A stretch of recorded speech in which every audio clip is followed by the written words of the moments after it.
कि नीतीश कुमार एकदम बिल्कुल जिसको कहते हैं डेमोरलाइज होना, बिल्कुल डेमोरलाइज वाली स्थिति में माने पहुंच गए हैं। जिनका भारतीय जनता पार्टी में एक जमाने में कोई रसूख नहीं था, वो लोग भी बोल रहे हैं। जीतन राम मांझी के खिलाफ बोल रहे हैं या मुकेश सहनी के खिलाफ बोल रहे हैं। पर हमको ऐसा लगता है कि नीतीश कुमार की जो अथॉरिटी थी एनडीए में, ना यार, अथॉरिटी थी एनडीए में, वो अथॉरिटी नहीं है। और राजनीति में ताकत जो है इसी आधार पर नापा जाता है कि आप विधायक कितना जिता सकते हैं। आएंगे तो उनको गर्दन में हाथ लगा करके आदमी दतोड़ देगा, लेकिन अभी उसका प्रश्न कहाँ आया है कि कहाँ क्या करेंगे। अभी तो लोग आपस में माने भारतीय जनता पार्टी में ऐसे ऐसे लोग बोल रहे हैं जिनका कोई हिसाब किताब नहीं है। एनडीए में मचे घमासान को लेकर अब राजद ने कहीं ना कहीं चुटकी लेनी शुरू कर दी है। पिछले दिनों मृत्युंजय तिवारी की मुलाकात हो या अब राजद के वरिष्ठ नेता शिवानंद तिवारी, जिन्होंने उपेंद्र कुशवाहा और संजय जायसवाल के बयानों को लेकर टिप्पणी की है। उन्होंने कहा है कि भाजपा के तरफ से उपेंद्र कुशवाहा के बारे में कौन लोग बोल रहे हैं जिनका भाजपा में कभी वजूद नहीं रहा। साथ ही साथ उन्होंने सम्राट अशोक और तमाम मुद्दों को लेकर बोला है।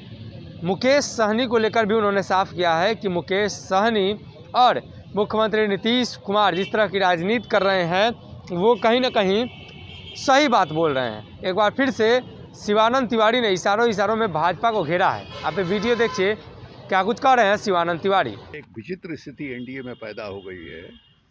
मैंने सिर्फ मुकेश सहनी की ही बात क्यों कर रहे हैं, आप उपेंद्र कुशवाहा जो सवाल उठा रहे हैं, सम्राट अशोक को लेकर के जो सवाल उठाया जा रहा है, इन सब चीज़ों को आप देखिए और भाजपा की ओर से कौन जवाब दे रहा है।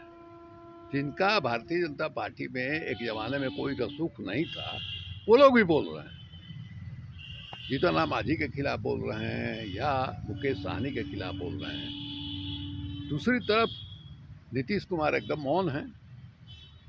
अब हमको ऐसा लगता है कि नीतीश कुमार की जो अथॉरिटी थी एनडीए में, ना यार, अथॉरिटी थी एनडीए में, वो अथॉरिटी नहीं रही।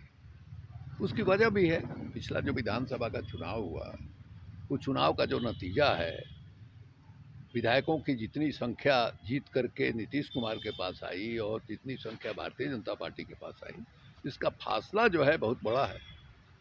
और राजनीति में ताकत जो है इसी आधार पर नापा जाता है कि आप विधायक कितना जिता सकते हैं। एक ज़माने में एक हैसियत थी नीतीश कुमार की, जिस हैसियत के चलते उस गठबंधन में उनको बड़ा भाई का दर्जा मिला था। अब बड़ा भाई का दर्जा उनसे छिन गया। ये पिछला जो विधानसभा का चुनाव हुआ और फासला काफ़ी मैंने जदयू में और भारतीय जनता पार्टी में, उसकी वजह से आप देखिएगा कि नीतीश कुमार एकदम बिल्कुल जिसको कहते हैं डेमोरलाइज होना, बिल्कुल डेमोरलाइज वाली स्थिति में माने पहुंच गए हैं। इस बीच में इधर जो है उपेंद्र कुशवाहा वाली बात आई। उपेंद्र कुशवाहा वाली बात जो है, हम इसको बड़ी बात मानते हैं। इसलिए बड़ी बात मानते हैं कि डीपी सिन्हा जो सम्राट अशोक के बारे में जो कुछ उन्होंने कहा है, उससे बिल्कुल प्रतिकूल किस्म की छवि जो है आम लोगों में, या जो थोड़ा बहुत पढ़े लिखे लोग हैं, इतिहास के बारे में जिनको जानकारी है, अशोक के बारे में दूसरे तरह की छवि है। उसको चक्रवर्ती माना जाता है, उनको माने महान की संज्ञा जो है मिली है। और ये माना जाता है कि माने कलिंग विजय के बाद, कलिंग का जो युद्ध हुआ, उस युद्ध में जो हिंसा हुई, हिंसा का जो परिणाम उन्होंने देखा, उससे वो हिंसा से विमुख हुए और बुद्ध की ओर मुखातिब हुए। और बुद्धिज़्म का फैलाव जो हुआ माने देश के अंदर या देश के बाहर, उसमें उनकी बड़ी अहम भूमिका रही है। ये में देखा जाए तो कैसी असमंजसता देखने को मिल रही है कि नीतीश कुमार को ना निगल्ले बन रहा है ना उगल्ले बन रहा है। अब मुकेश सहनी भी आपके गुण गा रहे हैं, कह रहे हैं कि राजद लालू प्रसाद यादव का विचारधारा सही है। बहुत अच्छा बता रहे हैं। तो अच्छी बात है ना भाई, उनके विचार लालू यादव के विचारधारा को वहाँ रह के जो लोग लालू यादव के खिलाफ क्या क्या नहीं बोलते रहे हैं, उन लोगों के साथ रह के लालू यादव के विचारधारा का समर्थन कर रहे हैं। ये कह रहे हैं कि तेजस्वी यादव छोटा भाई है हमारा, तो हम तो उसका स्वागत ही करेंगे। गठबंधन में आएंगे तो वेलकम करेंगे। अरे भाई गांछे कटहर उठे तेल, अभी आएंगे तो वेलकम करेंगे, अभी आने का कहाँ सवाल उठा है। आएंगे तो उनको गर्दन में हाथ लगा करके आदमी दतोड़ देगा, लेकिन अभी उसका प्रश्न कहाँ आया है कि कहाँ क्या करेंगे। अभी तो लोग आपस में, माने भारतीय जनता पार्टी में ऐसे ऐसे लोग बोल रहे हैं जिनका कोई हिसाब किताब नहीं है।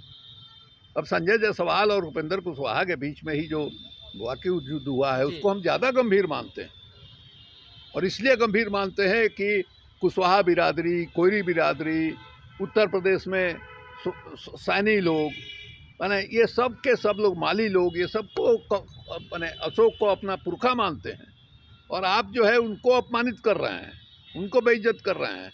डीपी सिन्हा को साहित्य अकादमी का जो पुरस्कार मिला वो ऐसे थोड़े मिला है। तो नाटक के लिए पहली दफ़ा 60-65 वर्षों में 1956 वगैरह में ये साहित्य अकादमी का या संगीत नाटक अकादमी या कला अकादमी का गठन हुआ, जिस समय मैंने शुरुआत हुआ था आज़ादी के बाद, मौलाना आज़ाद शिक्षा मंत्री थे तब, उसमें उनको नाटक अकादमी के लिए पुरस्कार मिल चुका है नाटककार के रूप में।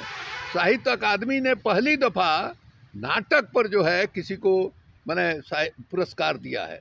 तो ये जो प्रतिष्ठा दी जा रही है, ये प्रतिष्ठा क्यों दी जा रही है? अशोक को अपमानित करने वाला, जो कोयरी कुशवाहा सैनी को सैनी अपना पुरखा मानते हैं, उनको आप बेइज्जत कर रहे हैं। तो ये साधारण लड़ाई नहीं है। इतना कुछ होने के बावजूद नीतीश कुमार की चुप्पी, मतलब क्या वजह हो सकती है? वजह यही है, डेमोरलाइज है नीतीश कुमार। क्या ऐसा नहीं लग रहा है कि जिस तरह से एक बार राजगीर गए थे, कोप भवन में छिप गए थे, फिर से चुप्पी उन्होंने साध ली है, फिर से सरकार में तख्ता पलट होने वाला है, या फिर उत्तर प्रदेश की वजह से? अगर इतना साहस होता तो फिर यहाँ से वहाँ कैसे चले जाते? आपको ये नहीं दिखाई दे रहा है कि कितना बड़ा संकल्प उन्होंने लिया था कि हम मिट्टी में मिल जाएंगे लेकिन फिर नहीं जाएंगे। उन्होंने संघ मुक्त भारत बनाने की बात कही थी, इस बात को क्यों भूल जा रहे हैं? कितना आसानी से उधर से इधर चले आएंगे। जिस डर से इधर से उधर गए, कोई ना कोई कारण होगा ना इधर से उधर जाने का। ये जो लोग कहते हैं कि साहब उन्होंने कहा, नीतीश कुमार के समर्थक लोग ये कहते हैं कि तेजस्वी ने सफाई नहीं दिया। जो सीबीआई का रेड हुआ 10 नंबर में, उसमें FIR में इनका नाम दर्ज किया गया, इसलिए वो चले गए। अरे सफाई का क्या मतलब होता है? सफाई तो आदमी कोर्ट कचहरी में देता है, लेकिन सिर्फ इसलिए कि FIR में नाम पड़ गया आप मंत्रिमंडल से बाहर निकालने की कैसे बात कर सकते हैं भाई? उसी समय जो है क्या नाम है, ये बाबरी मस्जिद के विवाद में उमा भारती पर केस ट्रायल हो रहा था, और उस दिल्ली के कैबिनेट में, भारत सरकार के कैबिनेट में वो बनी हुई थी। तो ये सब बिल्कुल गलत बात है। ये अन्य कारण से गए, हो सकता है इनको डर लग रहा हो कि भारतीय जनता पार्टी की दिल्ली में सरकार है, इतने दिनों से हमने लंबे समय तक शासन किया है, और लंबे समय तक आप शासन करते हैं तो भूल चूक तो होता ही रहता है। तो जिस ढंग की ये सरकार है, जिस ढंग का चरित्र है कि तुरंत बदले की भावना से कार्रवाई करती है, वो कार्रवाई नहीं हो सकता है उसके चलते चले गए हों। लेकिन ये बिल्कुल स्पष्ट है कि लालू यादव के वजह से ही नहीं गए। मेरे सामने जो है लालू यादव ने, मैंने टेलीफोन करके, जिस समय वो मैंने महागठबंधन में थे, क्या नाम है, बेलाड़ी को इंटरव्यू में लालू यादव ने कहा था कि हमसे ज़्यादा परिपक्व नेता, मैच्योर नेता जो हैं वो नीतीश कुमार है। और हमने एक बताया कि इस तरह का इंटरव्यू में बोले, कहा कि छपले बका पढ़ के सुनाए हम। मेरे सामने नीतीश को फ़ोन किया उन्होंने, और फ़ोन करके बताया कि नीतीश जी देखिए, हमने कहा है कि मैंने नीतीश जी हमसे मैच्योर नेता हैं। तो नीतीश ने जवाब दिया, आवाज़ हम सुन रहे थे कि आप ये सब काहे के लिए बोलते हैं। तो कहीं से ये जो लोग कहते हैं कि साहब परेशान होकर के मैंने लालू यादव से नीतीश कुमार जो है उधर चले गए, ये बिल्कुल गलत है। नीतीश कुमार से परेशानी क्या होगी? नीतीश कुमार राष्ट्रीय राजनीति में जाए, बिहार खाली हो जाए तो उनके लालू यादव के बेटा को मिल जाए, यही अधिक से अधिक नीतीश कुमार चाहते होंगे। अगर ये वीडियो पसंद आई और वह बिहार के राजनीति और बिहारियत से सरोकार रखेनी तो सब्सक्राइब बटन दबा के चैनल के सब्सक्राइब कर ली। ओजे एगो घंटी बा, ओकरा बटन दबा देला से कुल सटीक और मारक खबर रुआ मुफ्त में मिल जाई। अगर रउआ पत्रकारिता के हमनी के नया प्रयोग में सहयोग कर चाहतनी तो ज्वाइन बटन दबा दी। पेटीएम नंबर नोट कर ली 9386816700। धन्यवाद।